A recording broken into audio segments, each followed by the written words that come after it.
ভগবান বলছেন অর্জুনকে, বেদাহং সমতীতানি বর্তমানানি চ অর্জুন ভবিষ্যানি চ ভূতানি মাম তু বেদ ন কশ্চন। বেদাহং সমতীতানি বর্তমানানি চ অর্জুন ভবিষ্যানি চ ভূতানি মাম তু বেদ ন কশ্চন। হে অর্জুন, পরমেশ্বর ভগবান রূপে আমি অতীত, বর্তমান ও ভবিষ্যৎ সম্বন্ধে সম্পূর্ণ রূপে অবগত। আমি সমস্ত জীবেদের সম্বন্ধে জানি, কিন্তু আমাকে কেউ জানে না। কেউ বলেছেন এটা? কি বলছেন? হে অর্জুন, পরমেশ্বর ভগবান রূপে, কেমন রূপে? পরমেশ্বর ভগবান রূপে আমি অতীত, আমি বর্তমান ও ভবিষ্যৎ সম্বন্ধে সম্পূর্ণ রূপে অবগত। আমি সমস্ত জীবদের সম্বন্ধে জানি। সমস্ত জীব মানে কেবল মানুষ নয়, ছোট ছোট পোকা অসংখ্য, গোনা যায় না। তাদের সবার পৃথক ভাবে একটা একটা পোকার সম্পর্কেও জানে, চিন্তা করবে, কিন্তু আমাকে কেউ জানে না। এবার দেখুন 10:2 কি বলছে ভগবান, নমে বিদুষুরগণঃ প্রভবং ন মহর্ষয় অহমাদিঃ দেবানাং মহিষীণাং চ সর্বশঃ। নমে বিদুষুরগণঃ প্রভবং ন মহর্ষয় অহমাদিঃ দেবানাং মহর্ষীণাং চ সর্বশঃ। অর্থাৎ দেবতারা বা মহর্ষিরাও, দেখেছেন, দেবতারা মহর্ষিরাও আমার উৎপত্তি, আমার বিভূতি সম্বন্ধে অবগত হতে পারেন না। কেননা সর্বতভাবে আমি দেবতা ও মহর্ষিদের আদি কারণ। ভগবান এখানে কি বলছেন? যে আমরা সবাই মায়ের গর্ভ থেকে জন্মগ্রহণ করেছি, কিন্তু আমি আমার মা আর মায়ের গর্ভ কতটুকু জানি? কিভাবে জন্ম হয়েছি? মার থেকেই তো জন্ম হয়েছে আমরা সবাই, কিন্তু আমরা কিছু জানি কি কেমন ভাবে হয়েছি, কিভাবে হয়েছি?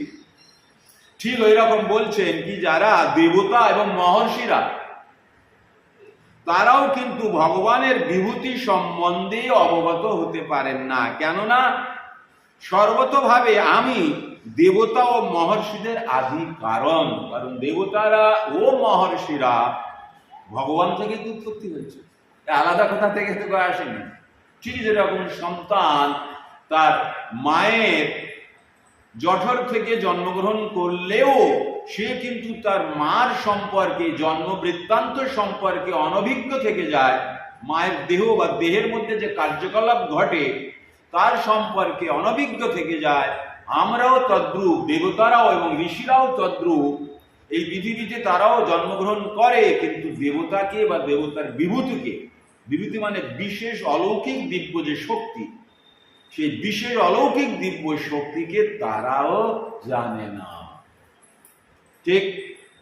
এবার দেখুন 10:14 অর্জুনের বক্তব্য দেখুন। হরিবল। 10:14 অর্জুন বলছেন, সর্বম এতদ ঋতম মন্যে জন্মম বদসি কেশব নাহি তে ভগবান ব্যক্তিম বিদুর্দেব ন দানব।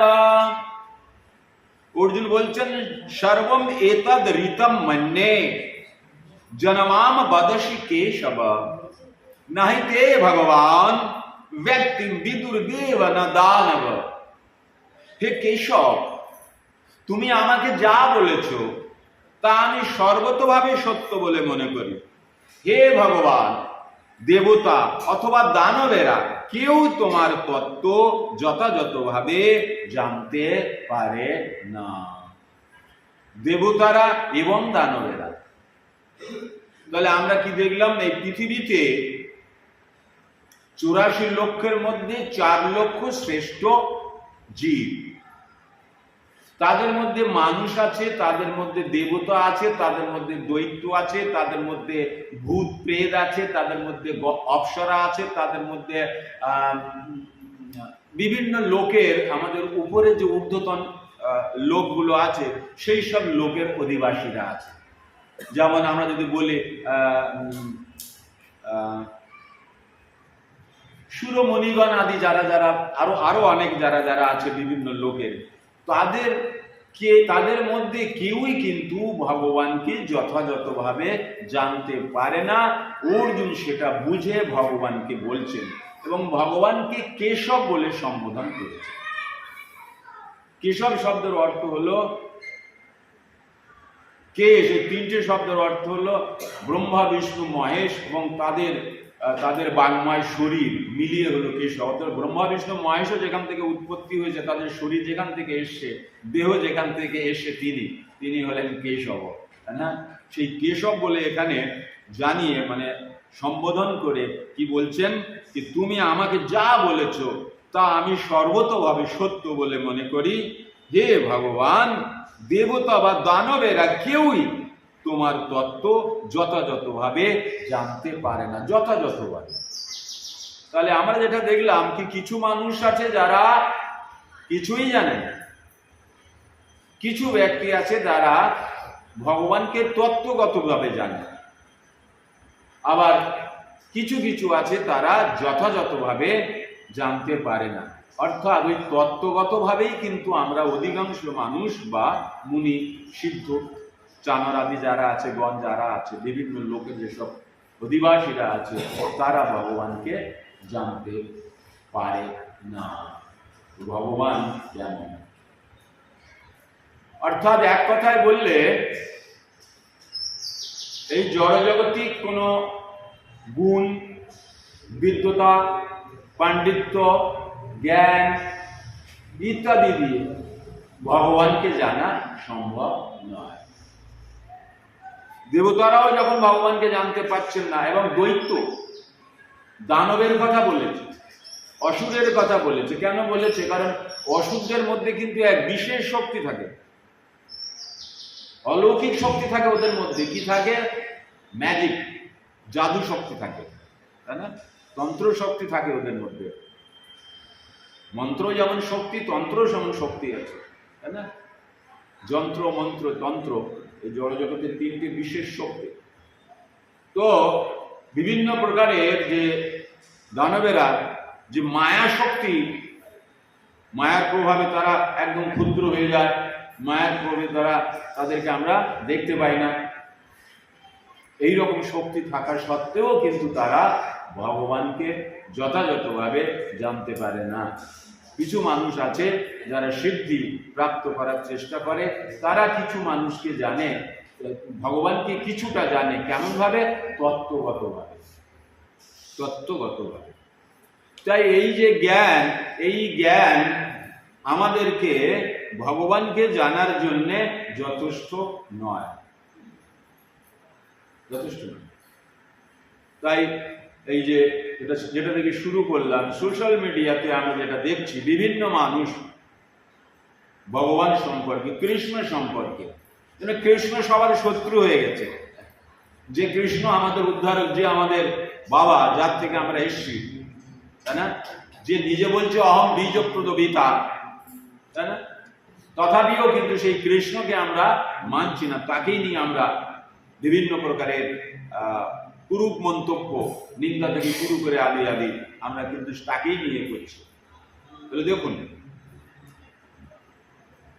বিভিন্ন ভাগবত কথার মাধ্যমে যারা দ্বৈতবাদ, বিভিন্ন প্রকার বাদ আছে, দ্বৈতবাদ, তারপরে দ্বৈতবাদ এবং বিশেষ অদ্বৈতবাদ।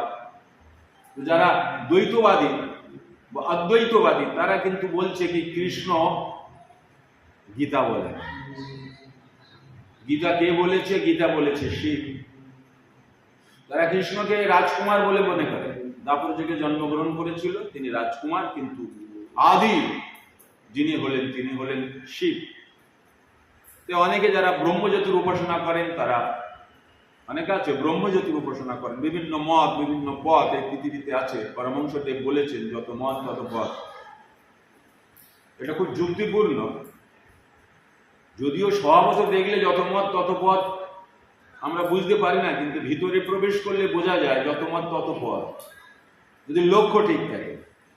যদি আমি যেতে চাই বৃন্দাবন ধাম, আর আমি যদি এই দিক থেকে ওই সুন্দরবনের দিকে যাই, তো ওটাও পথ হবে। সুন্দরবনে গিয়ে জানবো কি এখানে তো নেই, বৃন্দাবন তো অন্যদিকে, তাহলে ওখান থেকে আবার যাব। লক্ষ্য যদি ঠিক থাকে তো আমি যেদিকে যাবো সেটাই পথ হবে।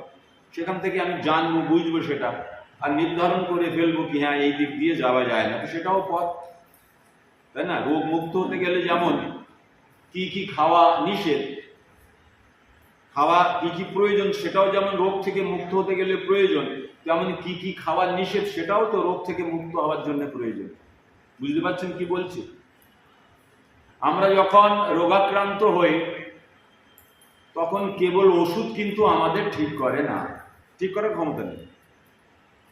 তাই যারা ওষুধ নির্মাণ করেছে, যেসব বৈজ্ঞানিকরা, তাদের বক্তব্য হলো ওষুধ কাজ করে আমাদের শরীরে কেবল 20%, 20%। ওষুধ আমাদের শরীরে 20% কাজ করার জন্য আমাদের বডির মধ্যে যে বডির নিজস্ব টেকনিক আছে, টেকনোলজি আছে, তাকে সাপোর্ট করে। খালি আমাদের সবার বডি নিজে নিজেই ঠিক করার ক্ষমতা ভগবান দিয়ে এই পৃথিবীতে পাঠিয়েছে। তবু আমরা মেডিসিন নিই কেন? আমরা এটা জানি না বলে আমাদের শরীরের কি ক্ষমতা আছে।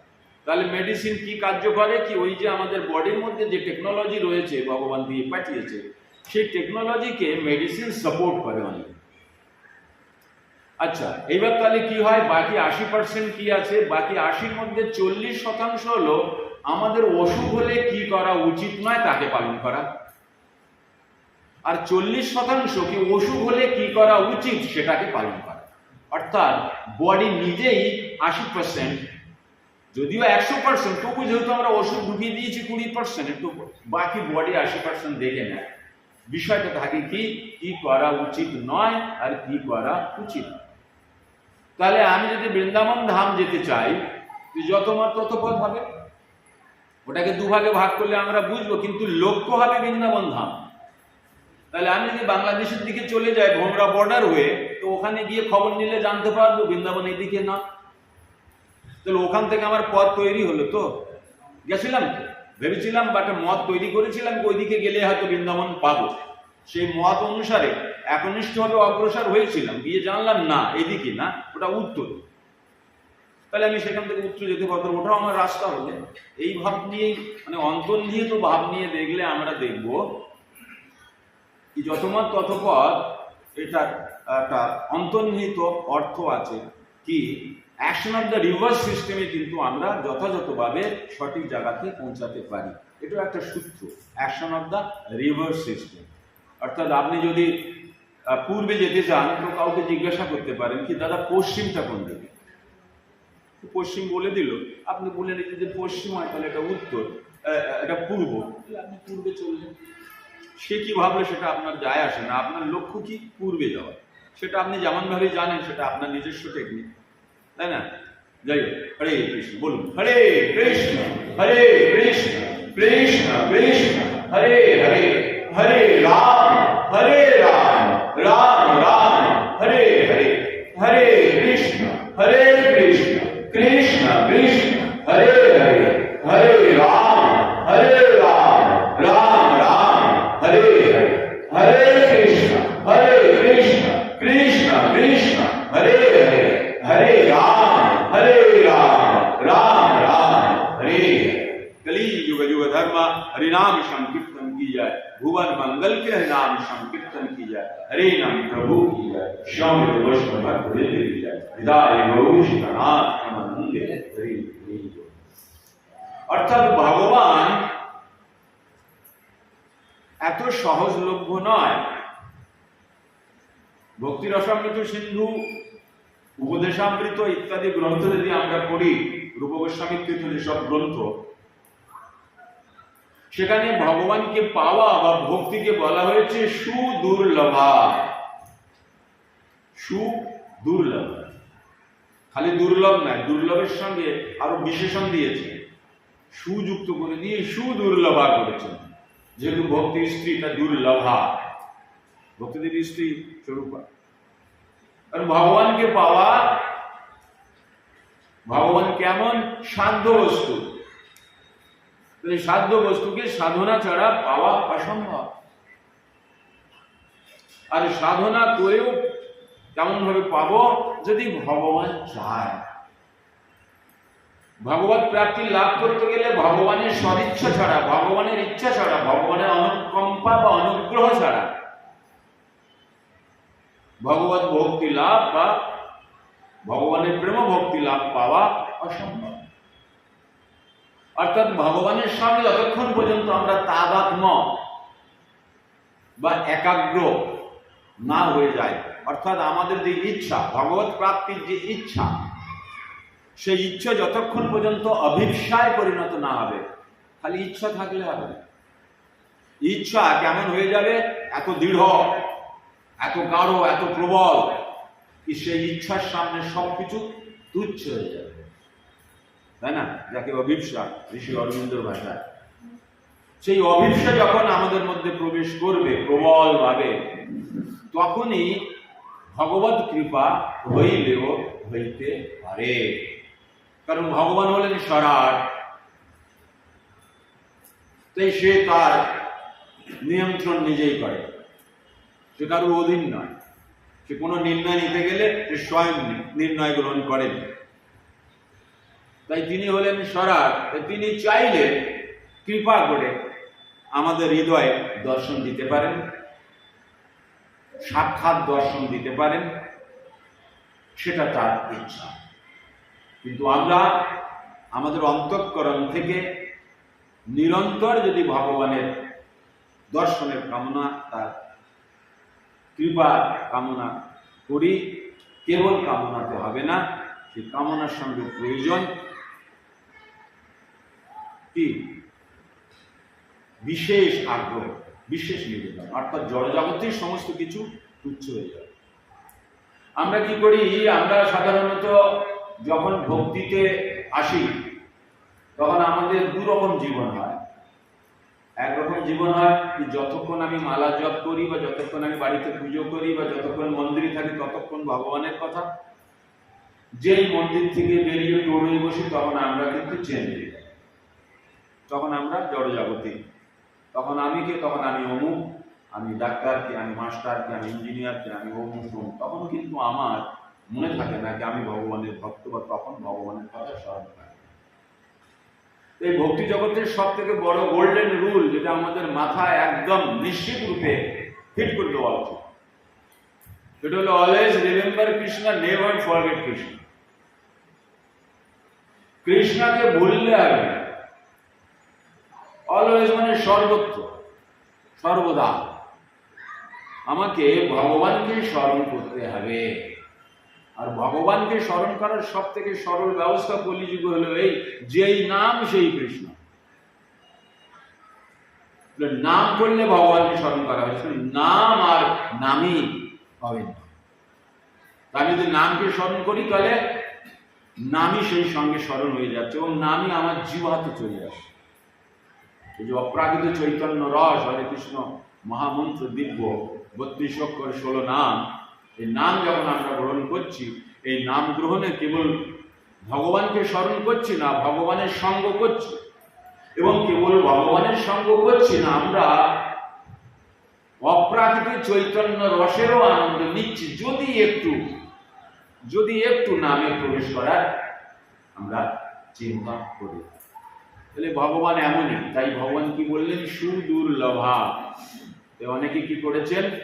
ভক্তি জগতে প্রবেশ করার জন্য নিষেধাজ্ঞা জারি করেছেন। যে ঘরে আমার আশ, ভগবান বলেছে আমি করি তার সর্বনাশ। কিন্তু পরবর্তী লাইন খুব রোচক, তথাপিও যে ছাড়ে না পাশ, তার হই আমি দাসের দাস। এরকম কিছু শ্লোকটা আছে, আমি কমপ্লিট অ্যাকিউরেট মানে যথাযথভাবে বলতে পারি না, এরকম কিছু। অর্থাৎ ভগবান কি করেন? সবকিছু নাশ করে দেয়। নাশ মানে কি? জড়জাগতিক যে বিষয় আদি সংগ্রহ বা বিষয়ের প্রতি যে অভিনিবেশ, বিষয়ের প্রতি যে মোহ, এইগুলো ভগবান নষ্ট করে, তাই না? যেমন আমাদের কাঁচের চুড়ির প্রতি যে মোহ, সেটা নষ্ট করে ভগবান কি দেয়? হিরে দেয়। একবারে যে হিরে পেয়ে যাবে, সে আর কাঁচের চুড়ির প্রতি তার কি আর থাকে?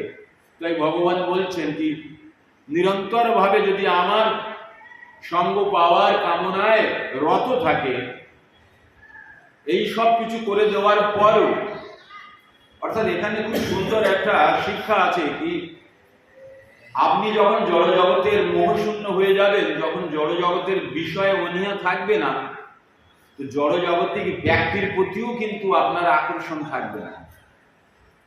আর যখনই জড়জগতের ব্যক্তির প্রতি আকর্ষণ থাকবে না, তখনই কিন্তু আপনার বাড়ির আশেপাশে আপনার পরিবার, আপনার আত্মীয় স্বজন আদি ধীরে ধীরে তাদের সঙ্গে আপনার লিঙ্ক কম হয়ে যাবে। সবাই বলবো তো ভক্তি জগতে গিয়েছে, আপনার ভ্যালু কম হবে, আপনার তাচ্ছিল্য হবে, কিছু করতে পারেনি, বাড়ি ভাদ্রও করতে পারলো না, ছোটবেলার থেকে ভাবু কিন্তু ভগবান ভগবান করতে, এরকম একটা ভাবধারা চলে আসবে। অর্থাৎ আপনার অপজয়, জড়জগতের যেসব মানুষ আছে তাদের মধ্যে অপজয় হবে, আপনার আপনার বাড়ির লোকেরাও বলবে। যেমন একদিন আমার মা বলছিল, তুমি দিল্লি গিয়ে খুব করেছো, দিল্লি গেলে, এখানে গেলে, ওখানে গেলে, একটা বাড়ি করতে পারলে না নিজে। ওই দেখো আমাদের বাড়ির একটা বাড়ির পর একটা গোঙা, গোঙার একটা ছেলে, ওই দেখো গোঙার ছেলে দেখো তামিলনাড়ু গিয়ে 3-4 বছরের মধ্যে বাড়ি করে ফেলবে। আমার মার খুব দুঃখ ছিল যে আমার ছোট ছেলেটা কিছু করতে পারবে না। এইরকম মানে প্রত্যক্ষ কথা বলছে, এরকম আত্মীয় স্বজনেরা, নিজজনেরা, স্ত্রী, ছেলে, মেয়ে আদি এরাও বলবে, তাই না? এরাও আপনাকে শোনাবে। তার মানে বুঝতে পেরেছেন কেমন একটা বিষয় তৈরি হবে? অনুভব করুন বিষয়টা। কেবল পাড়াপড়শি বলবে, আত্মীয় স্বজন বলবে না, আপনার যে নিজজন, প্রিয়জন, আপনার সন্তান সন্ততি, আপনার স্ত্রী, বাড়ির লোক, তারাও কিন্তু আপনাকে এটাই বলেছে। এটাই হলো আমাদের কি, জড়জাগতিক যে পূজা, মান, প্রতিষ্ঠা, যশ, খ্যাতি, এগুলোকে ভগবান নষ্ট করে ভগবান কি করবে? হীরের পরশ করাবে, আমাদের হীরের দর্শন করাবে। অর্থাৎ ভগবান হবে তখন, এত কিছু পরিত্যাগ করেও যদি আপনি ভগবানকে না বলেন, তো ভগবানের কৃতজ্ঞতা বোধ আছে তো কম করে? আমাদের না থাকতে পারে কি? যে ব্যক্তিটা মায়ার বশবর্তীতে জন্মগ্রহণ করে মায়ার জগতে থেকে মায়ার যে আকর্ষণ, সেই আকর্ষণ, মায়ার যে শিকলের যে বন্ধন, লৌহ শৃঙ্খলে আবদ্ধ করে রেখেছে যে মায়া, সেই শিকলকে ভেঙে দিয়ে, ছিঁড়ে দিয়ে, চুরমার করে দিয়ে, তাই না, একদম একমাত্র আমি, তাই না, কেবলমাত্র আমি মুকুন্দ, আমার প্রতি তার শ্রদ্ধা, নিষ্ঠা, ভালোবাসা, প্রেম, প্রীতি, যা কিছু সব, তার জন্য ভগবান সব কিছু দিতে রাজি আছে। তার জন্য ভগবান তার দাসেরও দাস হয়ে তার মানে তিনি কর্ম করেন, কার্য করেন। তার উজ্জ্বল দৃষ্টান্ত কুরুক্ষেত্রের যুদ্ধে অর্জুনের ঘোড়ার পর্যন্ত সেবা করেছে। অর্জুনের যে রথে করে অর্জুন যুদ্ধ করত, সে রথেরও দেখাশোনা করেছে যে আজকের যুদ্ধে রথে কোথায় কোথায় ক্ষতি হয়েছে, কোথায় কোথায় তীর লেগে ক্ষতিগ্রস্ত হয়েছে, বা ঘোড়ার কি হয়েছে না হয়েছে, আসতে বলে নিয়ে যাওয়া, না, এমন কর্ম কিন্তু ভগবান করেছে। তাই আমি হই তার দাসের দাস, এই কথাটা খুবই গুরুত্বপূর্ণ। যিনি বৈষ্ণব জওয়ান এই বিশেষ বক্তব্যগুলো রেখেছে আমাদের ভক্তি জগতের মানুষের জন্য, এগুলো কিন্তু অবিকল সত্য, এর অন্তর্নিহিত এর তত্ত্বগত ব্যাখ্যা এবং প্রত্যক্ষ উদাহরণ দিয়ে ভগবান কিন্তু পরিপূর্ণ করেছে বাক্যগুলি। তাই ভক্তি বড় নিষ্ঠার বিষয়, এইটাকে অবহেলা করে বা হেলায় হারালে হবে না। এবং কেবল তাই নয়, এই জগতে বর্তমান আমরা যারা কলিযুগের মানুষ, আমরা বিভিন্ন দিক দিয়ে যদি আকলন করি, তাহলে দেখা যায় কি ভগবত প্রাপ্তির 3টে দরজা খুলেছে। 3টে দরজা ভগবত প্রাপ্তি, অর্থাৎ ভগবত ধাম বা ভগবানকে পাওয়া। এক হলো ভগবানকে অন্তঃকরণ থেকে ভগবানের বপু সেবা, বপু বলতে বিগ্রহ, অন্তঃকরণ থেকে, তাই না, একদম মানে লেগে থাকা, নিরন্তর চিন্তা করা। কি এখন দুপুরের এই সেবা হয়েছে, বিকালে কি সেবা করব, কেমন করে করব, কি করব, ইত্যাদি ইত্যাদি। বিকালে হয়ে গেলে সন্ধ্যেবেলা কেমন করে হবে সন্ধ্যা আরতি, ভগবান কেমন করে কি করব, সন্ধ্যা হয়ে গেলে রাত্রি, এবং রাত্রিতে চিন্তা আগামী দিন কেমন করব। এইভাবে মানে প্রত্যেক দিন ভগবানের জন্য একটা বিশেষ চিন্তাধারা নিয়ে আসে। গতকাল যেমন করেছে আজকে এমন না, প্রতি মুহূর্তে ভগবানের জন্য কিছু বিশেষ চিন্তাধারা করা। কারণ ভগবান নিশ্চিত বিশেষ, তাই যিনি হবেন বিশেষ, যিনি হবেন মহান, তাকে তো বিশেষ করতেই হবে। একটা গরিব মানুষ যদি একজন বড় লোকের বাড়ি যায় তো কি বলবে, কি গো কাকা কি হয়েছে, ভালো, কাকাটাকে সব ভালো আছে তো, সে বলবে না বসো, দাঁড়িয়ে দাঁড়িয়ে কথা হওয়ার পরে যখন চলে যাবে, বসলি নে কাকা, বসলি না, এরকম। যদি একজন এমএলএ বা এমপি তার বাড়িতে যায়, যাওয়ার আগে দৌড়াদৌড়ি শুরু হয়ে যাবে, কোথায় সে দাঁড়াবে, কোথায় বসাবো, কি খাওয়াবো, কি করবো। তাহলে ভগবান কেমন অনন্ত কোটি ব্রহ্মাণ্ডের মালিক জগদীশ হরে, ভগবান তো কৃপালু। দেখুন সেই জগদীশ হরের বপু সেবা করার জন্য আপনি যোগ্য হয়েছেন এই জগতে, ভগবান আপনার হাতের সেবা নিচ্ছে। এর থেকে বড় সৌভাগ্যবানের কি হতে পারে? শাস্ত্র বলছে প্রত্যক্ষ ভগবানের সেবা সেই করতে পারে যার জন্ম জন্মান্তরের পাপ মিটে গেছে, তা না হলে প্রত্যক্ষ ভগবানের সেবা করার সৌভাগ্য বাকিরা পায় না। এই জগতেও প্রত্যক্ষ রূপে ভগবানের বহু সেবাকারী ব্যক্তি বিশেষরা, পূজারী বাবারা, এনারা কিন্তু নিষ্পাপ, তার ফলেই কিন্তু তারা ভগবানের সেবা করতে পারছে। তাই এনাদের কর্তব্য কি, ভগবত প্রাপ্তি তো ঘটবে বটেই, কিন্তু ভগবানকে প্রেমপূর্ণভাবে সেবা দেবো, অর্থাৎ পরবর্তীতে আরো সুন্দর কি করে করা যায়, ভগবানের শৃঙ্গার আরো আকর্ষক কি করে করা যায়, মানুষ ভগবানের রূপ সৌন্দর্যকে দেখে আকর্ষিত হবে এমন কি বিশেষ ব্যবস্থা করা যায়। ভগবানকে দেখতেই থাকবে।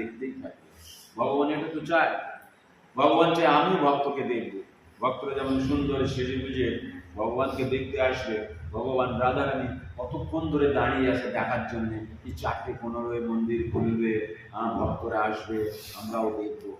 এই সৌভাগ্যবান তারা যারা ভগবান বা রাধারানীর দৃষ্টি যাদের উপর পড়ে, আমরা তো অপেক্ষারত থাকে দেখার জন্য। কিন্তু আমরা আসি না, বাড়ির পাশে মন্দির হয়েও বাড়িতে বিভিন্ন প্রকারের জড়জগতিক কর্মে নিজেদেরকে ব্যস্ত রাখি, মনের মধ্যে হয় না যাই একটু ভগবানকে দেখে আসি, ভগবানের দর্শন করে আসি। আমাদের প্রত্যেকের নিয়ম করা উচিত 24 ঘন্টায় একবার যেন এখানে হাজির হওয়া যায়, অ্যাটেন্ডেন্সটা লাগানো যায়।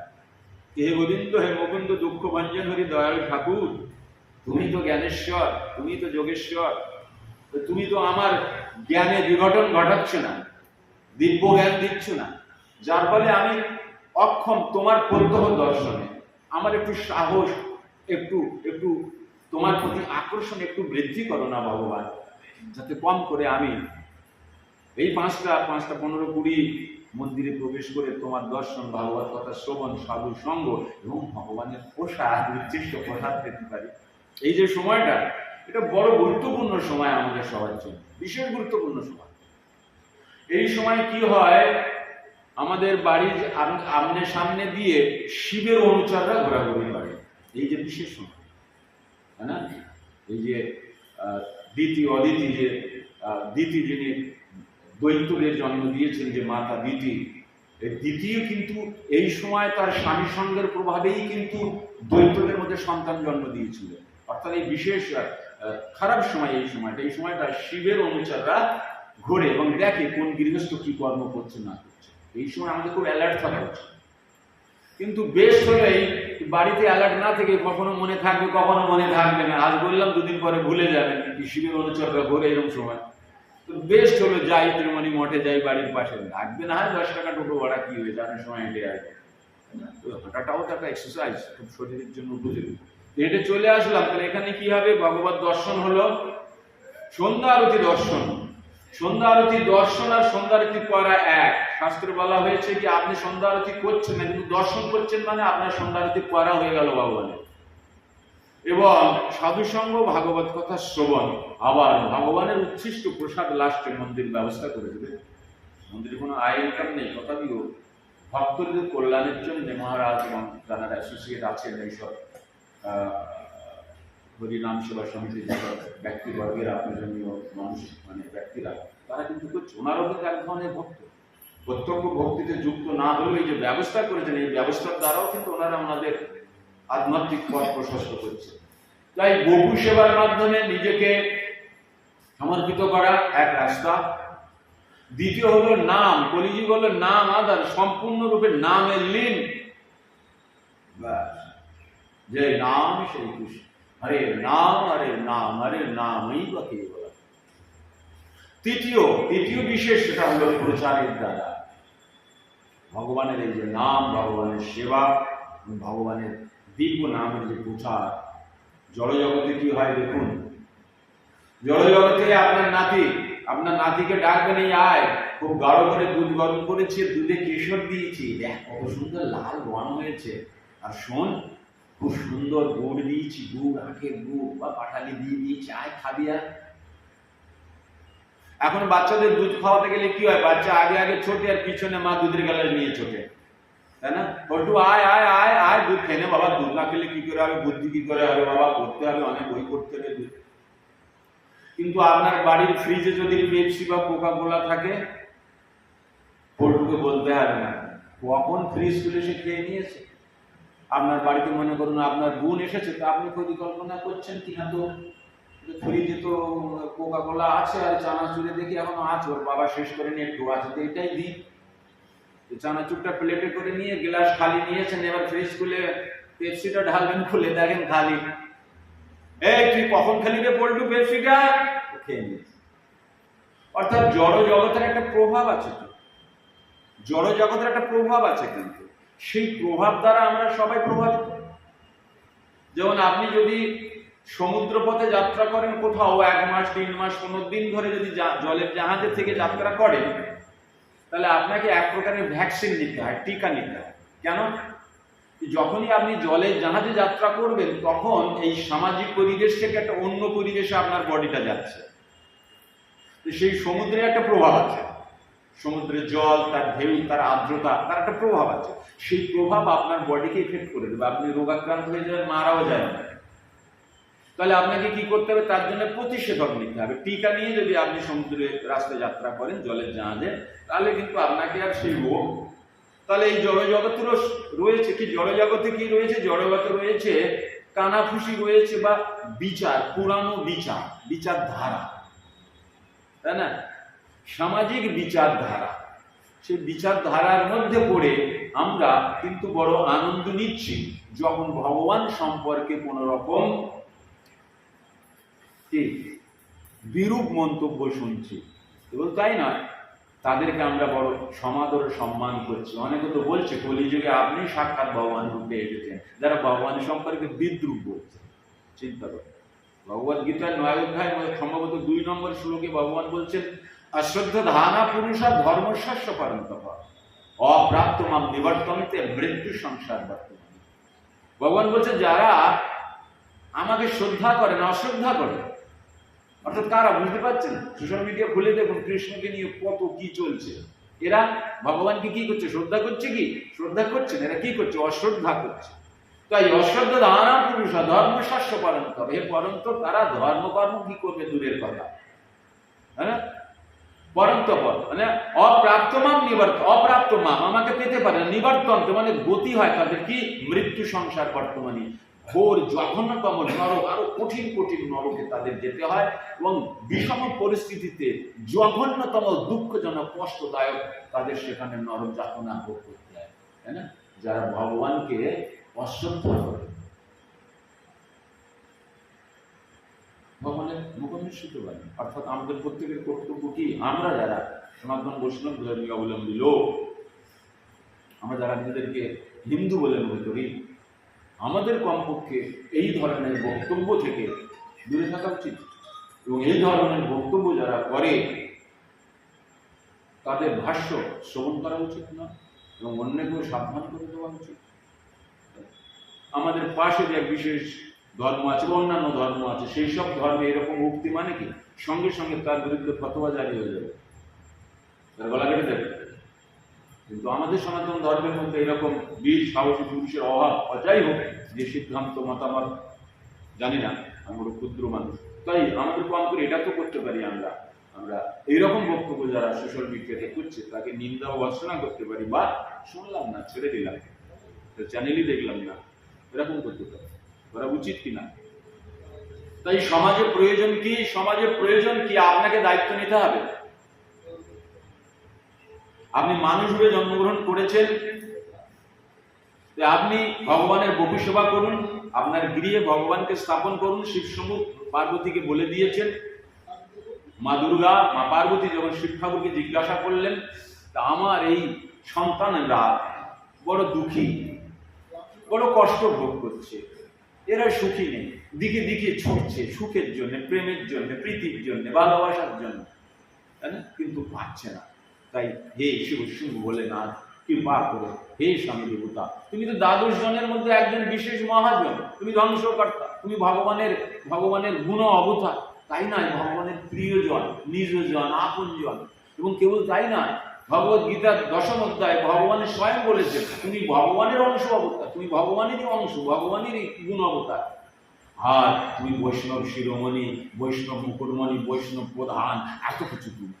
তো এত কিছু তুমি আমার স্বামী হয়েছো, আর আমার ছেলেরা, আমার মেয়েরা, মানে আমার সন্তান সন্ততিরা জগতে কষ্ট পাচ্ছে, তারা সুখ পাচ্ছে না, এবং তারা ভগবত কৃপা পাচ্ছে না, তারা জড়িয়ে যাচ্ছে আরো কর্মফলে জড়িয়ে যাচ্ছে, তারা গুণের প্রভাবে, রজগুণ, সতগুণ, তমগুণের প্রভাবে আরো জড়িয়ে যাচ্ছে। এদের কল্যাণের, এদের কৃপার কোনো উপায় তো করো। ভোলেনাথ বড় প্রসন্ন হলেন। বাহ! কারণ জগতের কল্যাণের কথা বলা হয়েছে। যেমন পরীক্ষিত মহারাজ খুব প্রসন্ন হয়েছেন, শিবশম্ভু খুব প্রসন্ন হয়েছেন, এই পরীক্ষিত মহারাজ না, সুখদেব গোস্বামী খুব প্রসন্ন হয়েছেন পরীক্ষিত মহারাজের প্রশ্ন শুনে, তাই না? মরণাসন্ন ব্যক্তির কি করণীয়, কর্তব্য? আমরা সবাই তো মরণাসন্ন, তাহলে সবার জন্য প্রশ্ন করা হয়েছিল। তাই শিব ঠাকুরের কাছে পার্বতী যখনই প্রশ্ন করেছেন কি আমার এদের কি হবে, আমার সন্তান সন্ততিদের কি উপায় হবে, করো কিছু, তখন ভগবান বলেছিলেন, কি বলেছিলেন? আরাধনাম সর্বেশাম বিষ্ণুর আরাধনা পরম। এই পৃথিবীতে যত প্রকারের যা কিছু আছে, ভগবত প্রাপ্তি বা সুখ ভোগ, জগৎ যা কিছু আছে, পদ্ধতি আদি পূজা পাঠ, যোগ্য, ধ্যান ইত্যাদি, সবার মধ্যে শ্রেষ্ঠ হলো বিষ্ণুর আরাধনা করা। তারপরে কি বললেন? তস্মাদ পরতরম দেবীম তদীয় নাম সমার্চনম। কিন্তু হে দেবী, বিষ্ণুর প্রত্যক্ষ আরাধনা করাও কিন্তু খতরে সে খালি নেই। মানে আগুন নিয়ে খেলা করাটা অনেক সময় কি হয়ে যায়, বিপজ্জনক হয়ে যায়, জ্বলে পুড়ে মরতে হয়, তাই না? তাই আরো সহজ উপায় দিয়ে দিলেন শিবশম্ভু ভোলেনাথ, পরম বৈষ্ণব, বৈষ্ণব মুকুটমণি, বৈষ্ণব প্রধান, যিনি বিষ্ণুকে জেনেছেন বা যিনি বিষ্ণুকে জানার পন্থা জানেন, তিনি কি বললেন? তস্মাৎ পরতরম দেবীম তদীয় নাম সমর্চনাম। যদি তোমার এই সন্তান সন্ততিরা ভগবানকে অর্থাৎ বিষ্ণুকে, তার পরিকর পার্শ্বদ বৃন্দদেরকে নিয়ে সবাইকে সমান রূপে অর্চন, পূজা ইত্যাদি করে, এর থেকে শ্রেষ্ঠ আর কোন প্রকারের আরাধনা এই পৃথিবীতে নেই। অর্থাৎ যেমন এখানে হয়, এখানে দেখুন ভগবান রয়েছে, রাধা শ্যাম সুন্দর, গৌরনিতায় রয়েছে, এখানে গিরিধারী রয়েছে, তাই না? পঞ্চতত্ত্ব রয়েছে, এখানে নরসিংহদেব রয়েছে। এইভাবে আমরা বাড়িতে তৈরি করতে পারি, সেখানে ভগবানের সেবা উন্মুখ হয়ে ভগবানের সেবায় নিরন্তর আমরা চিন্তা করতে পারি। তাহলে নিরন্তর ভগবত চিন্তায় কি করে থাকবে একজন বহু সেবক?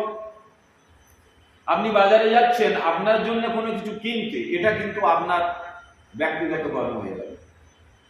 কিন্তু আপনি বাজারে গেছেন আর বাজার থেকে কিনছেন কি মটর, বাজার থেকে কিনছেন কি পনির, বাড়ি এনে কি করছেন, রান্না করছেন, করে কি করছেন, ভগবানকে ভোগ লাগালেন। তাহলে ওই যে 2 ঘন্টা ধরে বাজার করে আসুন, ওটাতে কিন্তু আপনি ভগবত সেবা করলেন, কারণ যেটা ওখান থেকে এনেছেন সেটা ভগবানের সেবায় লাগিয়েছেন। তাহলে ওই কাজটাও কিন্তু আপনার চিন্ময় কর্মতে ব্যতীত হলো, ওটা জড় কর্মে ব্যতীত হয়। যদিও আপনি মটর আর পনির কিনেছেন, কিন্তু উদ্দেশ্য ভোগ লাগাবো ভগবানের রান্না। তাই এইভাবে আমরা 24 ঘন্টা কিন্তু চিন্ময় কর্ম বা চিন্ময় চেতনায় নিজেদেরকে সংযুক্ত করতে পারি, যদি বাড়িতে ভগবান করতে পারি, তাই না? কি বলেছেন? 5টাকে কর্মের কথা বলা হয়েছে। ভক্তি জগতের 5টা নিয়ম আছে না? নববিধা ভক্তি, সেদিন আমরা আলোচনা করছিলাম কি কৃষ্ণ প্রেম দিতে কৃষ্ণ ধরে মহাশক্তি। নববিধার পরে 5টাতে আসি আমরা। তাহলে কি বলেছে 5টাতে? সাধু সঙ্গ, নাম সংকীর্তনাথ, ভাগবত শ্রবণ, আর মথুরাবাস, শ্রদ্ধায় শ্রীমূর্তির সেবন। তাহলে বাড়িতে যদি এরকম অল্টার আপনি করে ফেলেন এবং শ্রদ্ধায় যদি সেই অল্টারে যে ভগবান আছেন সাঙ্গ পাঙ্গ আদি তাদের সেবা করেন আর ইত্যাদি করেন, তাহলে আপনার বাড়ি হয়ে গেল মথুরা, তাই না? আর আপনি ওখানে সেবা করছেন, তাহলে 2টো কাজ আপনি বাড়িতে করে ফেলছেন, আর আপনার 3টে কাজ থাকবে এখানে। হরিনাম করলেন, সেটা আপনি বাড়িতেও করতে পারেন, রাস্তায়ও করতে পারেন, মঠেও করতে পারেন। তাহলে এখানে কি হবে? ভাগবত শ্রবণ হয়ে যাবে, সাধু সঙ্গ হয়ে যাবে। তাহলে আমি এই 5টা নিয়ে মেরে থাকতে পারি, এতেই কিন্তু আমার কল্যাণ হয়ে যাবে, ভগবান কৃপা করবে। আর নাম নিয়ে মত তো আছেই আছে। তাহলে এর সঙ্গে আরো একটা কাজ করা যেতে পারে, সেটা কি? সেটা হলো প্রচার, অর্থাৎ 3টেও করা যেতে পারে। গোপী সেবাও করা যেতে পারে, নাম আমরা গ্রহণ করতে পারি যথাযথভাবে, আর সেই সঙ্গে কিন্তু আমরা এই বিশেষ তত্ত্ব, এই ভগবানের যে লীলা কথা বা ভগবানের যে দিব্য সন্দেশ, ভক্তির যে সূত্র, সেই সম্পর্কেও আলোচনা করতে পারি। দেখুন, সমাজ তৈরি করতে হবে, তার জন্য আইডিয়া আসতে হবে। আমাদের দায়িত্ব, কর্তব্য আছে। আমরা যা কিছু করছি এটা হলো আমার বাবার থেকে পাওয়া ঐতিহ্য, বাবার থেকে পাওয়া সংস্কৃতি, বাবার থেকে পাওয়া সবকিছু। তাই পুত্রের কি বাবার জন্য কোনো কর্তব্য থাকবে না?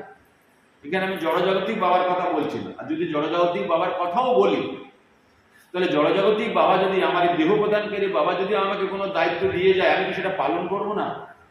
অবশ্যই করবো, অবশ্যই করবো, করার চেষ্টা করবো যতক্ষণ পর্যন্ত এই শরীরে প্রাণ থাকবে।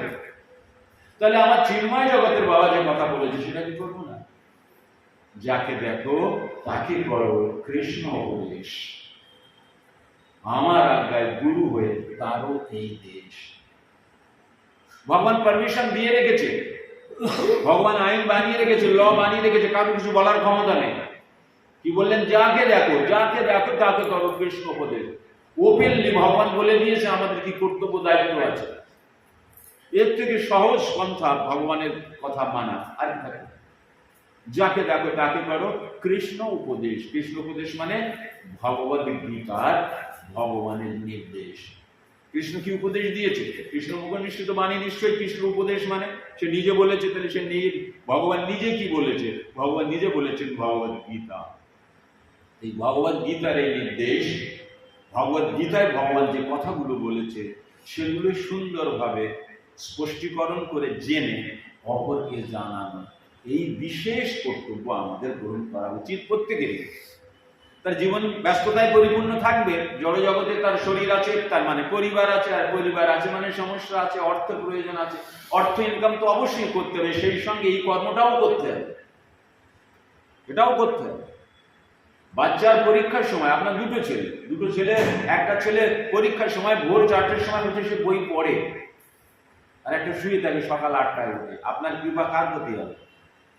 যে তার ঘুম থেকেও টাইম বের করে পড়ছে, পড়ার প্রতি তার যে আগ্রহ, তার যে নিষ্ঠা, মানে পড়াকে সে সিরিয়াসলি নিয়েছে, তৎপরতার সঙ্গে নিয়েছে, তার জীবনের যে উন্নতি, জীবনের যে মুখ্য সাধনা হলো পড়া, তাহলে সে ভবিষ্যৎ তৈরি করতে পারবে। তার আমাদেরও ভবিষ্যৎ রয়েছে, ভগবদ্ধাম ফিরে যাওয়া। তাহলে আমার ভবিষ্যৎ করতে গেলে কি করতে হবে? ভগবানের নির্দেশকে সঠিকভাবে নিতে হবে, সিরিয়াসলি নিতে হবে। এর জন্য কোনো প্রকারের এদিক ওদিক চলবে না। দেখুন সমাজ কেমন করে তৈরি, ছোট্ট একটা লঘু কথা বললে আমরা বুঝবো। 3 জন সন্ন্যাসী সাধু, ভিক্ষুক বলতে পারেন তাদের, তারা ভিক্ষাবৃত্তি করতে করতে বিভিন্ন গ্রাম থেকে গ্রাম করে। এক কথা তাদের পরিব্রাজক আচার্য বলা যেতে পারে। কেমন? পরিব্রাজক আচার্য, অর্থাৎ যারা ঘুরে ঘুরে মানুষের বাড়ি বাড়িতে গিয়ে, গলি গলিতে গিয়ে ভগবত শিক্ষা প্রদান করে, তাদেরকে বলা হয় পরিব্রাজক আচার্য। তো সেই 3 জন ভিক্ষুক, তাহলে ভগবানের যে ঐতিহ্য, ভগবানের গুণবত্তা, ভগবান যে দয়াবৎসল, কৃপাবৎসল, কৃপা নিধান, ভগবানই যে আমাদের বাবা, ভগবান যে আমাদের অবিচ্ছেদ্য অঙ্গ, ভগবানই যে কেবল পারে দুঃখীকে সুখী করতে, সমস্যার সমাধান করতে মিনিটের মধ্যে, ম্যাজিক প্রক্রিয়ায়। সেই তত্ত্ব কথা প্রচার করতে করতে আর ভিক্ষা করতে করতে, সেই ভিক্ষা যা কিছু পায় সেইগুলোই খেতে খেতে এক গ্রাম থেকে অন্য গ্রাম, এক গ্রাম থেকে অন্য গ্রাম, এই করতে করতে অনেক দূরে চলে গেছে, শহর থেকে গ্রামের মধ্যে গিয়েছে। সেখানকার মানুষেরা চাষি, চাষ করে তাদের পরিবার চালায়, সবাই বড় সহজ, সবাই বড় সরল, তাদের মধ্যে উচ্চ আকাঙ্ক্ষা কম, তাদের দৈনন্দিন জীবনটাই নিয়ে তারা ব্যস্ত। আজকে কি হবে তারা কালকে চিন্তা করেন, এরকম অধিকাংশ মানুষ সেই গ্রামের সেখানে পৌঁছিয়েছে। তিনজন সাধু ভিক্ষুক যখন সেখানে উপস্থিত হয়েছে, সবাই বড় আনন্দের সঙ্গে তাদেরকে আপ্যায়ন করেছে, সম্মান দিয়েছে, ভিক্ষা দিয়েছে, তাদের কথা শ্রবণ করেছে। অনেকে সমস্যা বর্ণনা করেছে, সমস্যা সমাধান কি করে করা যায় তা। এইভাবে কয়েকদিনের মধ্যে ভিক্ষুক গ্রামটা প্রায় শেষ করে ফেলেছে, একটা বাড়ি বাকি ছিল। এই গ্রামের একজনকে জিজ্ঞাসা করছে, বাবা ওই একটা বাড়ি যে থেকে গেল, তোমাদের গ্রামে তো সব বাড়ি হয়ে গেল, একটা বাড়ি থেকে গেল, তাহলে ওই বাড়িটা হয় যে চলে আসে। ছেলেটা কিছুক্ষণের জন্য গম্ভীর হয়ে গেল। একজন ভিক্ষুক বললেন, কিছু বলছো না যে?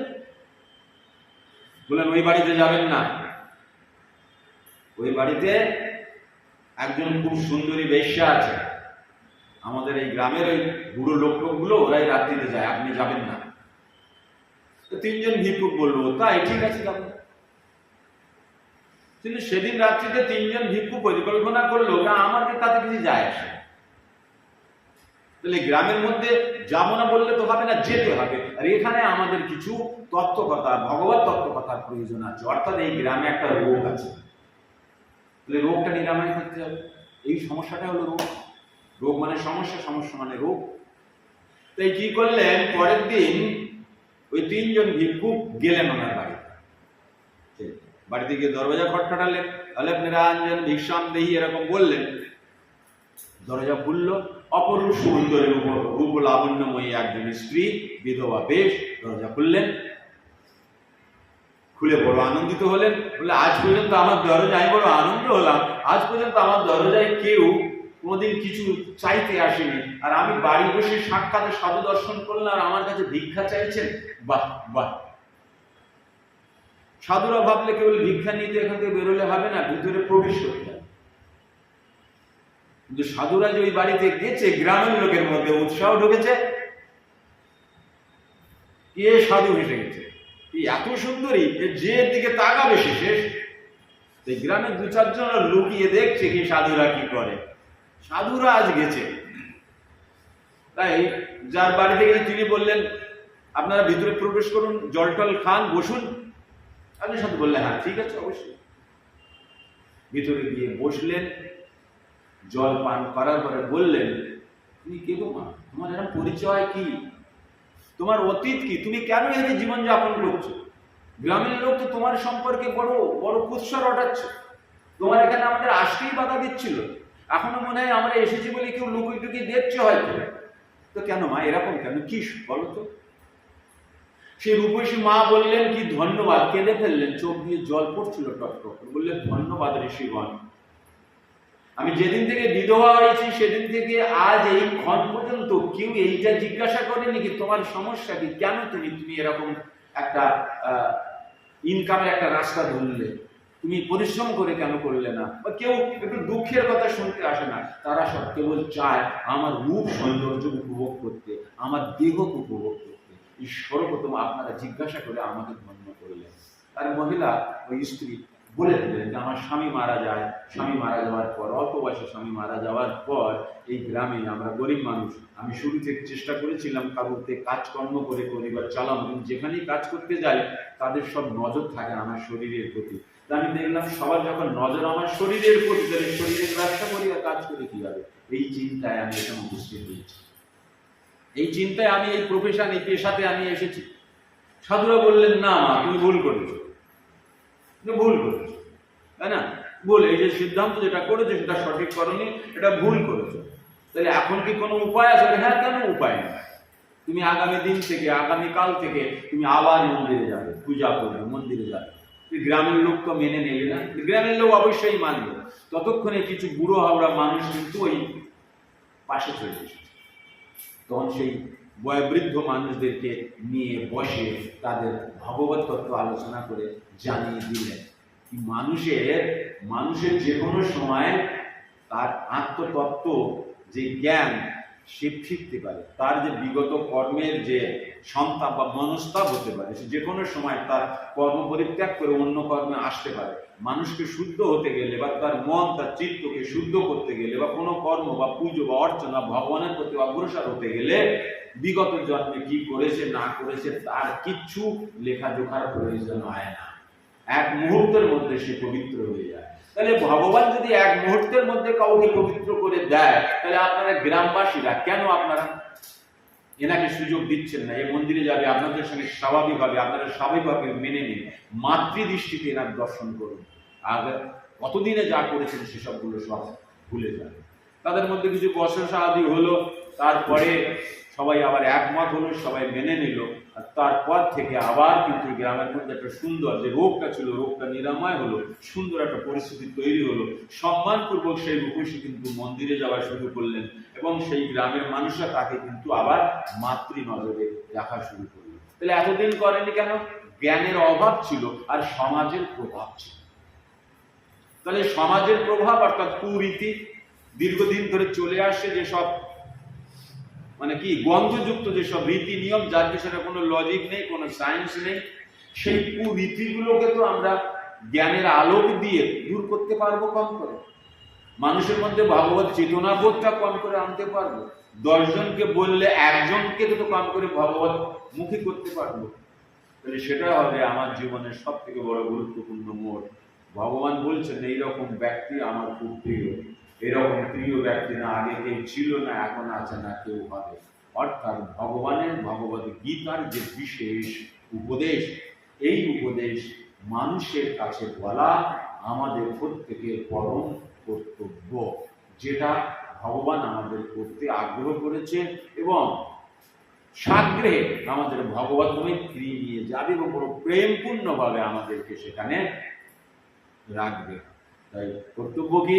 বলে হরে কৃষ্ণ হরে কৃষ্ণ হরে কৃষ্ণ কৃষ্ণ কৃষ্ণ হরে হরে, হরে রাম হরে রাম রাম রাম হরে হরে, কৃষ্ণ হরে কৃষ্ণ কৃষ্ণ কৃষ্ণ হরে হরে, হরে রাম রাম রাম হরে হরে, হরে কৃষ্ণ কৃষ্ণ কৃষ্ণ হরে হরে, হরে রাম राम राम हरे हरे।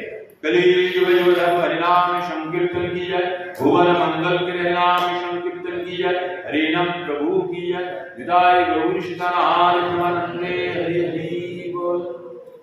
কিন্তু ছোট 5-7 মিনিট বিষয় হলো এই কি আমাদের কোন কার্যে কিন্তু মন স্থির হয়। এই যে একাগ্র চিত্তে, এই চিত্ত একাগ্রই হয়। চিত্ত একাগ্র কখন হয়? যখন চাপ পড়ে। তো একবার দক্ষিণ ভারতে এক মন্দিরে এক সন্ন্যাসী ছিল।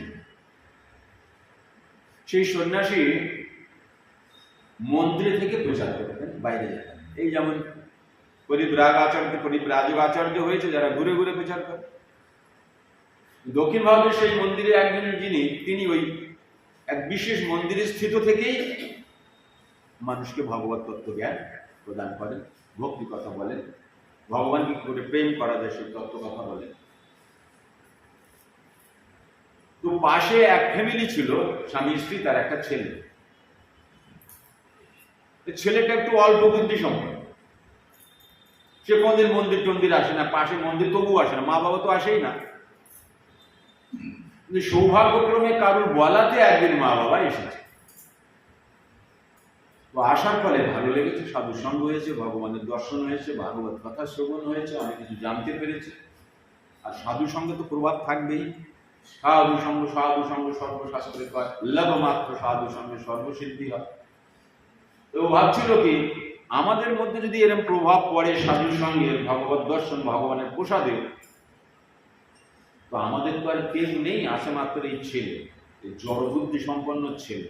আমরা কদিন থাকবো, এই ছেলে আগে কি করবে যদি এর মধ্যে একটু ভালো বুদ্ধি টুদ্ধি না হয়। তো চিন্তা করলেন এই সাধুর সঙ্গে পরিচয় করায়, সাধুর কথা যদি এ শোনে মানবে, মানে শোনে সাধুর কথা। তো তো পরের দিন ওই ভাগবত কথায় সাধুকে জিজ্ঞাসা করে, ওকে বলে নিয়ে চল সাধুর কাছে যাবো। সাধু যা বলবে তাই শুনবি, হ্যাঁ সাধুর কথা অমান্য করবি না, সাধুর কথা অমান্য করলে পাপ হয়, এই হয়, সব বলে টলে সাধুর কাছে নিয়ে সাধু বোঝালেন, দেখো বাবা, পড়াশোনা না করলে তো হবে না, ভালো রেজাল্ট করতে হবে, পড়াশোনা করতে হবে, করলে ভালো চাকরি পাওয়া যাবে, অনেক টাকা পাবে, মা বাবাও সুখে থাকবে, তুমি সুখে থাকবে, ভালো বিয়ে হবে, বড় বাড়ির মেয়ে আসবে, অনেক গানাগাটি সব নিয়ে আসবে, খুব বোঝাবে, খুব বোঝাবে। কিন্তু ওই ছেলে তোর মা বাবা বললো, দেখ তুই কিন্তু সাধুর কথা মানছিস না, তোর অপরাধ হয়ে যাচ্ছে, চল তোর মানতে হবে, সাধুর কাছ থেকে ক্ষমা চেয়ে নিবি, চল, কারণ পাপ হয়ে যাচ্ছে, অপরাধ হয়ে যাচ্ছে, সাধুর কথা মানতে হয়। জোর করে ধরে নিয়ে এসে আর আগের থেকে বাবা গিয়ে বলেছে, দেখুন আমার ছেলেটা কিছু করুন না, কিছু আপনি একটু কৃপা করুন না। তো নিয়ে আসলো ছেলেকে, সাধু বললো, শোনে এক কাজ কর, তুই রোজ আমাদের এই মন্দিরে আসবি, মন্দির দর্শন করতি, আর এই সময় আসবো, আমার কথা সঙ্গীত তোলা করতে হবে, বলবি তো? রোজ রোজ কেটে আসবে এখানে, ওই ওই একটা বাচ্চা ছেলে, এই 10-12 বছর বা 14 বছর বয়স, ও ভগবান কথা কি বলবে, ওর ভগবানের দর্শনে কি, কিন্তু রোজ রোজ এখানে কি বলে, এক কাজ কর, তুই কিছু করতে হবে না তোর, তাহলে এক কাজ কর, তুই রোজ আসবি, এসে তোর ভাগবত শুনতে হবে না, ভগবানের দর্শন করতে হবে, খালি ওই 3 বার মন্দিরটা পরিক্রমা করে চলে যাবে। ঠিক আছে, তাই মা বাবা খুব আনন্দ পেল, ছেলে সেদিন চলে গেল, আগামী দিন থেকে মন্দিরে কি হবে পরিক্রমা। ছেলে চলে এসেছে, পরিক্রমা করা শুরু করেছে, কিছুটা দূরে গিয়ে দেখে এই বাচ্চারা খেলা করছে, ঠিক আছে, ভালো দেখতে দেখতে কিছুটা আগে গেল, দেখলো সেখানে কিছু বৃদ্ধ লোকেরা বসে রাজনীতির গল্প করছে, সেখানে কিছুটা এগুলো এগুলো দেখলো একদল মায়েরা বসে বসে কি রান্না করেছিল, এবার ঠান্ডার সময় কি সোয়েটার বানিয়েছে সেসব গল্প করছে। এই করে করে কোনো রকমের 3 পাক মেরে বাড়িতে গিয়ে বলছে, না আমি কেন, কি হয়েছে, তোমরা আমার পিছনে এত হাত ধুয়ে পড়েছো, ওই তো মন্দিরে আমাকে বলছে ঘুরতে, ওই সব ওখানে বসে থাকে, ওই বাচ্চা কাচ্চাগুলো, আমার বয়সের বাচ্চা কাচ্চাগুলো সব ক্রিকেট খেলে, আর ওই সব বয়স্ক লোক যাদের ধর্ম করার কথা, তারা ওই রাজনীতির কথা নিয়ে পড়ে থাকে, আর ওই মায়েরা ওরা সব ওই কেউ কি রান্না করেছে, কেউ লবণ দেয়নি, তারপরে কে কি সোয়েটার কিনেছে, এইসব গল্প করে পড়ে পড়ে, আর আমাকে তোমরা বলছো ওখানে ঘুরতে, ও আমার দ্বারা মা বাবা ভাবছিল কি বোধহয় এইবার বোধহয় ছেলেটার লাইনে হবে, সাধুর কথা শুনে ধীরে ধীরে ইয়ে হতো। তুই চলে লাস্ট টাইম চল সাধুর কাছে চল, সাধুকে গিয়ে বলে, সাধু বলে আরেকবার নিয়ে আসুন ছেলেটাকে, ঠিক আছে, আমি তো লাস্ট চেষ্টা করে দেখি যদি কিছু করা যায়, ঠিক আছে চল, আর একবার চল, লাস্ট তোর আজ যেতে হবে, ঠিক আছে তোর পায়ে পড়ি, তুই একবার চল, না আমি, আরে বাবা বলছে না, মা বলছে, বাবা বলছে না, চল, ওই আর যাবো না বলে বলতেছে, একবার যাবো, ঠিক আছে। তো সাধুর কাছে সেই ছেলেটা আবার আসলো, তো সাধু বললো কি, তুই ঠিক বলেছিস, এটা আমিও জানতাম না, তুই ঘুরেছিলিস বলে আমি বুঝলাম কি এখানে মন্দিরে এসে লোক এই ভগবানের চিন্তা বাদ দিয়ে কি কি করে, তুই আমাদের চোখ বলি, তুই তো ভালো ছেলে, তোর বেশ বুদ্ধি আছে, তুই পারবি, তুই দেখাচ্ছে না জড়বুদ্ধি, তোর বাবা বলছে তোকে জড়বুদ্ধি, তুই জড়বুদ্ধি না, তুই বড় বুদ্ধিমান মানুষ। তাই শোন, তোর এক কাজ করতে হবে আর কিচ্ছু করতে হবে, পারবি তো বল, কেবল একদিন করতে পারে কিচ্ছু, বলে হ্যাঁ একদিন, আপনি যা বলবেন বলে, কেবল একদিন এক কাজ করবি, তেলে পরিপূর্ণ একটা প্রদীপ জ্বালিয়ে আমি তোর হাতে দেবো, তেল কানায় কানায় থাকবে, বলে জ্বলন্ত প্রদীপটা নিয়ে তুই খালি একবার মন্দির পরিক্রমা করবি, লক্ষ্য রাখিস যেন প্রদীপটা বুঝে না যায়, আর তেল না করে, এতটুকু কাজ করবে, তাহলে এতটুকু কাজ করলেই বাস, তোর আর কিচ্ছু করতে হবে না সারা জীবন, এইটুকু কাজ করলেই তোর ঠিক আছে। তাহলে কালকে চলে যাবে, হ্যাঁ কালকে আমি চলে এসেছিলাম জায়গায়, একদম পুরো তেলে পরিপূর্ণ কানায় কানায়, মাঝখানে একটা ইয়ে দিয়ে জ্বালিয়ে ওর হাতে দেওয়া হয়েছে, বলে বাবা ধ্যান রাখিস, পড়ে না জন্য, পড়লে কিন্তু তোর রোজ আসতে হবে, 365 দিন চক্কর কাটতে হবে, মনে রাখিস, যদি না পড়ে তেল 1 ফোঁটা হবে, প্রদীপ যদি না নিভে যায় তাহলে তোরা একবারই হোক কমপ্লিট, আর যদি প্রদীপ নিভে যায় বা তেল 1 ফোঁটা নিচে পড়ে তাহলে কিন্তু তোর 365 দিন চক্কর কাটতে হবে, দেখ তুই কি করবি বলে, না আমি, ছেলেটা কোথায় পরিক্রমা দিচ্ছে, কোন দিকে ঘুরছে, তার অভিনিবেশ, তার মনের যে একাগ্রতা কিন্তু সেখানে নেই, ওর একাগ্রতা কোথায়, তেল যেন না পড়ে, আর প্রদীপ যেন না নেবে। এই করে করে অনেক কষ্টে কিন্তু সে পরিক্রমা কমপ্লিট করে আনন্দে চিল্লি উঠেছে, কি সাধু বাবা আমি করেছি দেখো, প্রদীপও নেবেনি আর তেলও পড়েনি। নিতাই গৌর সীতানাথ হলো কি করে, তোর মনোনিবেশ হলো কি করে, কি করে করলি? তোর ভয় ছিল। কি ভয় ছিল? যদি তেল পড়ে বা প্রদীপ যদি নিভে যায় 365 দিন তোর করতে হবে। একটা বাচ্চা ছেলে প্রদীপ নিয়ে যাবে আর তেল পড়ে যাবে, তার ভয়ে যদি সে মন্দির পরিক্রমা করতে পারে, আমরা অসংখ্য অসংখ্য নরক যন্ত্রণা কষ্ট দুর্দশা ভোগ এত কিছু আমাদের রয়েছে, তার থেকে মুক্তি পাওয়ার জন্য কি রোজ ভগবানের কাছে আসতে পারবো না? ভগবত কথা শ্রবণ করতে, ভগবানের দর্শন করতে, ভগবানের উচ্ছিষ্ট প্রসাদ পেতে অবশ্যই পাবো। মনকে কনসেন্ট্রেট করতে হবে। আর কি ভাবতে হবে, এটা কোথায় আছে না, এখানে কি সুখ আছে? কেউ কি সুখী আছি আমরা? সুখের হাত থেকে মানে দুঃখ এই কষ্টের হাত থেকে বাঁচতে হবে তো, এর কোনো উপায় খুঁজতে হবে তো। তাই ভক্তি আসলে করবে কারা? যাদের অন্তঃকরণে এটা এসে গেছে, যারা বুঝে নিয়েছে এই জগৎ ভদ্রলোকের নয়, যারা কনফার্ম হয়ে গেছে এ দুঃখালয় আমার শাশ্বতম, তারা কিন্তু অবশ্যই আসবে। তারা জানে আমি এই জগতে আজ জন্মগ্রহণ করতে চাই। কি অবস্থা বলুন তো, ত্রিমণি মঠ, আমার ওই বটতলা থেকে এখান থেকে হেঁটে আসা, এ কি কম নরক যন্ত্রণা? আমি ভালো করে চিন্তা করুন তো কি বলতে চাইছি আমি। তাহলে আমি চাইবো কি আবার এই জগতেই আসবো? এর থেকে আরো জঘন্য হবে তো, ধীরে ধীরে আরো জঘন্য হবে তো। কলিযুগ যত অগ্রসর হচ্ছে, পরিস্থিতি তত জঘন্য হচ্ছে তো। তাহলে আমি কি চাইবো কি এই পরিস্থিতি আরো জঘন্য আবার জন্মগ্রহণ করুন? না, তাহলে আমাকে উপায় করতে হবে তো। উপায় কি? এইবারই আমি যাতে চলে যেতে পারি ভগবান, তার প্রচেষ্টা। আছেন আপনারা রাজে? হাত তুলে বলেন হরে কৃষ্ণ হরে কৃষ্ণ কৃষ্ণ কৃষ্ণ হরে হরে, হরে রাম